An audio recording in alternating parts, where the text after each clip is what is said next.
తెలంగాణ సంస్కృతిలో బోనాల జాతర అతిపెద్ద పండుగగా చెప్పవచ్చు. తెలంగాణలోని అన్ని గ్రామాల్లో ఆషాఢ మాసం నుంచి మొదలుకొని శ్రావణ మాసం వరకు బోనాల జాతర కొనసాగుతుంది. తొలుత భాగ్యనగరంలో ప్రారంభమైన బోనాలు శ్రావణ మాసం ముగిసేంత వరకు రాష్ట్రంలోని చిట్ట చివరి గ్రామం వరకు అమ్మవార్లకు బోనాలు సమర్పిస్తారు. పెద్ద ఎత్తున బోనాలతో అమ్మవార్లను కొలుస్తారు.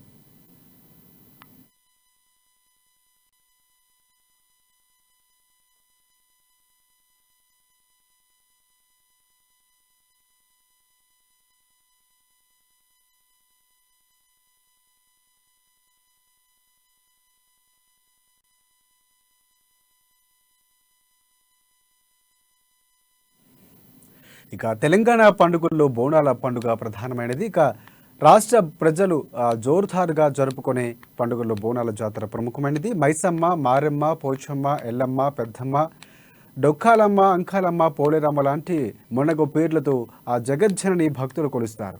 ఒక్కో ప్రాంతంలో ఒక్కో రూపంలో అమ్మవారిని పూజిస్తారు. ఏ పేరుతో పిలిచినా మొక్కులు మాత్రం అమ్మవారికి ఒకే రకంగానే ఉంటాయి.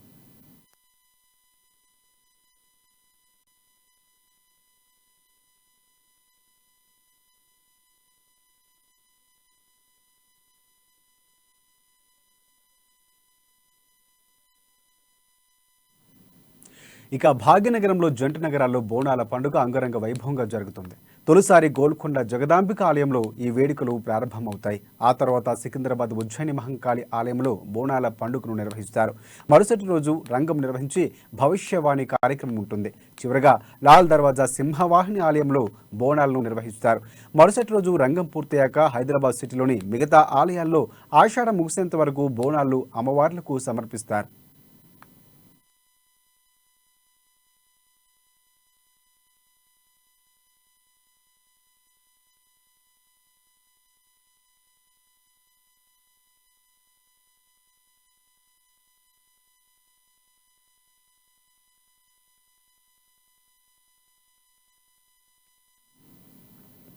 గంభీరమైన వేషాలతో పోతురాజులు ఆటలు, శివశక్తుల చిందులు, మేకపోతుల ఆటలు, వేపాకు తోరణాలు, డప్పు వాయిద్యాలతో హైదరాబాద్ అంతా పండగ వాతావరణంలో మునిగి తేలుతుంది.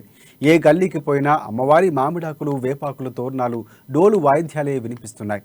ఇక బోనం చేసే పద్ధతిలో కూడా మహిళలు భక్తితో సిద్ధం చేస్తారు. తొలుత రాగి లేదా మట్టి కుండలో నైవేద్యం వండుతారు.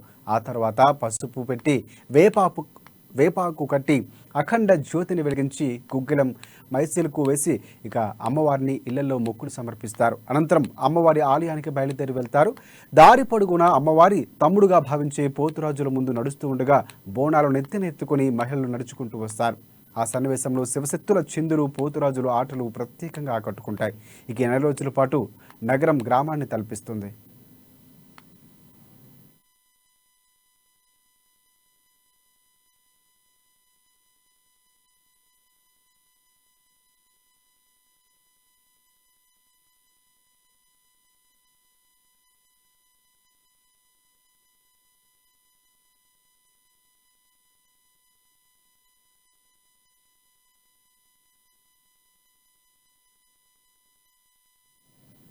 ఈ పండుగను రాష్ట్రం ఏర్పడ్డాక తెలంగాణ ప్రభుత్వం రాష్ట్ర పండుగ గుర్తించింది. అనేక ఆలయాల్లో ప్రభుత్వం బోనాలను దృష్టిలో పెట్టుకుని భక్తులకు ఇబ్బందులు కలగకుండా ఏర్పాట్లు చేస్తుంది.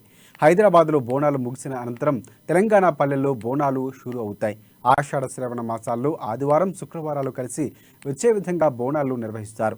ఒక్కో గ్రామంలో ఆయా కట్టుబాట్లను బట్టి బోనాల పండుగను నిర్వహిస్తారు.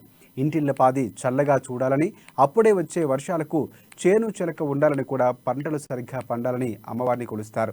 తమ ఇళ్లలో సిరి సంపదలు వెల్లివిరియాలని ఆ జగజ్జనని భక్తులు వేడుకుంటారు.